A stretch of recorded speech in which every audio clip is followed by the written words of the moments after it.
Hi viewers, நாளைக்கான வீடியோவில் என்ன நடக்கலாம்னு சொல்லிட்டு பார்க்கலாம். வீடியோக்குள்ளே போகிறதுக்கு முன்னாடி நம்ம சேனலை லைக் அண்ட் சப்ஸ்கிரைப் பண்ணிவிட்டு கொஞ்சம் சப்போர்ட் பண்ணுங்கள். வாங்க இப்போ வீடியோக்குள்ளே போகலாம். எபிசோட் செம்ம இன்ட்ரெஸ்டிங்காக போய்கிட்டு இருக்கு. நம்ம கபிலனை காணான்னு சொல்லிட்டு வீடு ஃபுல்லாக தேடிக்கிட்டு இருக்காங்க. அப்போ நம்ம இந்திராணி வந்து ஐலி சிவா அவங்க ரூம்லேயே போய் பார்க்குறாங்க. அந்த ரூமில் ஐலி சிவா ரெண்டு பேருமே இல்லை. அதனால நம்ம இந்திராணிக்கு டவுட் வருது. ஐலி சிவா இந்த நேரத்தில் எங்கே போயிருப்பாங்க அப்படின்னு சொல்லிட்டு யோசிச்சுட்டு இருக்கும்போது ரித்திகா வெளியில் வந்து இந்திராணி கிட்ட சொல்கிறாங்க, அன்னி கபிலனை காணோம், கண்டிப்பாக அந்த ஐலி சிவா ரெண்டு பேரும் இந்த சொத்துக்காக கபிலனை ஏதாவது பண்ணியிருப்பாங்களா அப்படின்னு சொல்லிட்டு அழுகும்போது இந்திராணி செம்மையாக திட்டுறாங்க ரித்திகாவை. ரித்திகா உனக்கு கொஞ்சம் கூட அறிவே இல்லையா? எந்த மாதிரி நேரத்தில் எப்படியெல்லாம் பேசிக்கிட்டு இருக்க? நீ நினைக்கிற மாதிரி அவங்க அவ்வளோ மோசமானவங்களாம் கிடையாது அப்படின்னு சொல்லிட்டு ஐலி சிவாவை சொல்லிக்கிட்டு இருக்காங்க. அந்த நேரத்தில் நம்ம இந்திராணி ரித்திகா கிட்ட சொல்கிறாங்க, நீ எதுக்கும் கவலைப்படாத, போலீஸ்க்கு இன்ஃபார்ம் பண்ணிடுவோம் அப்படின்னு சொல்லிட்டு போலீஸ்க்கு இன்ஃபார்ம் பண்ண போகிறாங்க.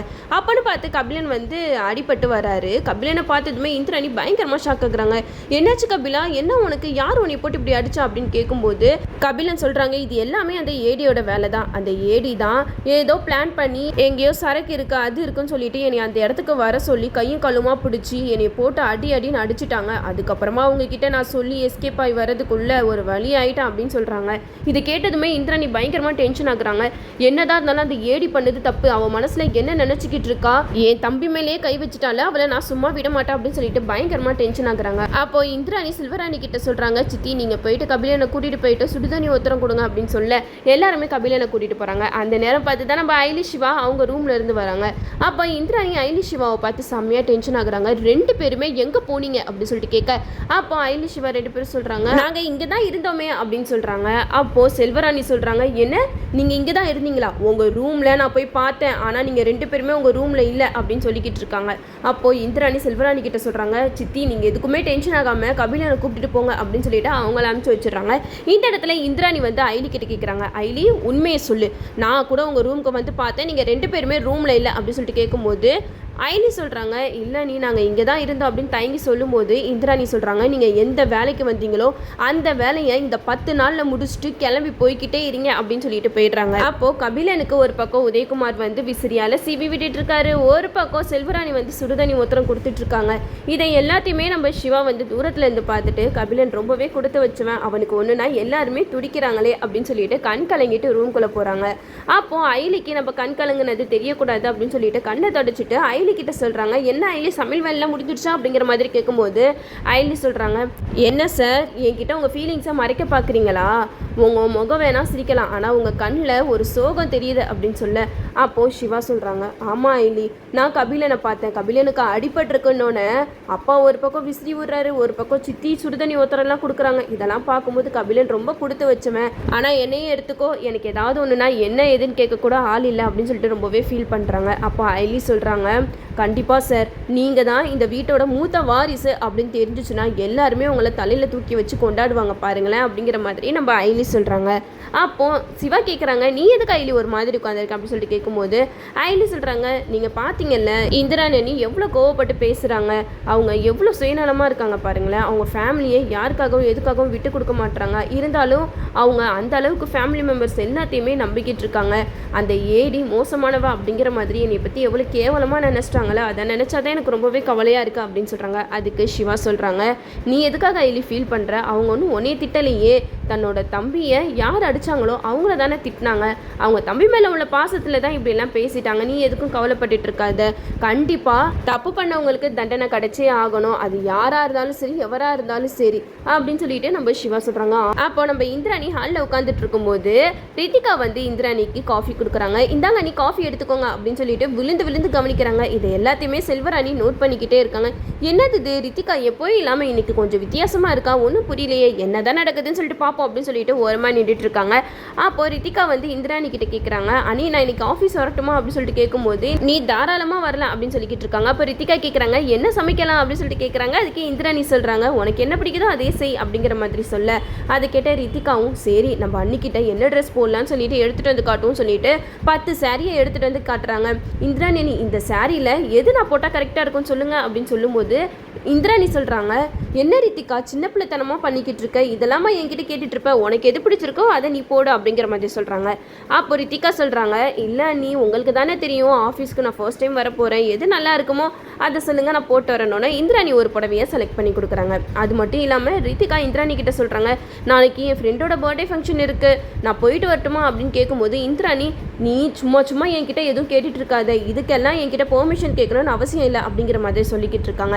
அப்போ இதெல்லாம் பேசிட்டு இந்திராணி, நான் ஆஃபீஸ் போகிறேன், 2 மீட்டிங் இருக்குது, அதை நான் அட்டன் பண்ணணும்னு சொல்லிட்டு கிளம்பிடுறாங்க. அப்போ செல்வராணி வந்து ரித்திகா கிட்ட சொல்கிறாங்க, என்ன ரித்திகா நீ இன்னைக்கு நடந்துக்கிறதெல்லாம் பார்க்கும்போது வித்தியாசமாக இருக்குது, இந்திராணி கிட்ட ரொம்பவே பம்பி பேசிக்கிட்டு இருக்க, என்ன விஷயம் அப்படின்னு சொல்லிட்டு கேட்கும்போது ரித்திகா சொல்கிறாங்க, ஆமாம் இந்த வீட்டில் யாருக்கு அதிகாரம் இருக்கோ அவங்க கிட்ட தானே நம்ம எல்லாத்தையுமே கேட்க முடியும் அப்படின்னு சொல்கிறப்ப செல்வராணி வந்து செம்மையாக மறிக்கிறாங்க. என்ன ரித்திகா ஏதோ சுற்றி வளைச்சி பேசுகிற மாதிரி இருக்கு அப்படின்னு சொல்ல, அதுக்கு ரித்திகா சொல்கிறாங்க, ஆமாம் அத்தை நான் உண்மையை தானே சொல்கிறேன், அவங்க தான் இந்த வீட்டை நிர்வாகம் பண்ணிக்கிட்டு இருக்காங்க, அதனால தான் நான் அவங்கக்கிட்டே எல்லாத்தையுமே கேட்டுட்ருக்கேன். இப்போது நீங்கள் இந்த வீட்டில் இன்னைக்கு என்ன குழம்பு வைக்கணும்னு உங்களால் முடிவு பண்ண முடியுமா? இல்லை அதையும் அந்த இந்திராணி தான் முடிவு பண்ணுறா. அது மட்டும் இல்லாமல் இந்த வீட்டில் யார் எப்படி நடக்கணும், எப்படி இருக்கணும், அப்படி எல்லாத்தையுமே இந்திராணி தான் முடிவு பண்ணுறாங்க. அப்படி இருக்கும்போது அவங்க கிட்ட தானே நான் எல்லாத்தையுமே கேட்க முடியும் அப்படின்னு சொல்லிட்டு செல்வராணியை தூண்டி விடுறாங்க. இதெல்லாம் கேட்டுட்டு செல்வராணிக்கு செம்ம கோவம் வருது. ரித்திகா கிட்ட சொல்கிறாங்க, ரித்திகா இன்னும் கொஞ்ச நாள் தான், இன்னும் கொஞ்ச நாள்ல நீ மட்டும் அந்த சிஇஓ பதவியில் உட்காந்துட்ட அப்புறம் பாரு இந்த செல்வராணி யாருன்னு உனக்கு தெரியும் அப்படிங்கிற மாதிரி சொல்லும்போது ரித்திகா சொல்கிறாங்க, நீங்கள் சொல்கிறதெல்லாம் கரெக்டு தான் அத்தை, ஆனால் உங்களை நினச்சா எனக்கு ரொம்பவே பாவமாக இருக்குது, நீங்கள் இந்த வீட்டோட மூத்த மருமக, ஆனால் உங்ககிட்ட எந்த அதிகாரமே இல்லையே அப்படிங்கிற மாதிரி சொல்லி வெறுப்பேற்றிட்டு இருக்காங்க. இதெல்லாம் கேட்டு நம்ம செல்வராணிக்கு இந்திராணி மேலே பயங்கர கோவம் வருது. உள்ளக்க போயிட்டு ரித்திகா மனசில் நினைக்கிறாங்க, அத்தை நான் உங்களை தூண்டி விடுறதுக்காக தான் இப்படியெல்லாம் பேசினேன், கண்டிப்பாக நான் பேசின பேச்சுக்கு உங்களுக்கு மண்டையில் உரைச்சிருக்கும்னு நினைக்கிறேன், இப்படியே இந்த வீட்டில் இருக்கிற எல்லாத்தையுமே ஒவ்வொருத்தவங்களா இந்திராணிக்கு எதிராக மாற்றணும், அதுதான் இந்த ரித்திகாவோட வேலை அப்படின்னு சொல்லிட்டு அவங்களும் போயிடுறாங்க.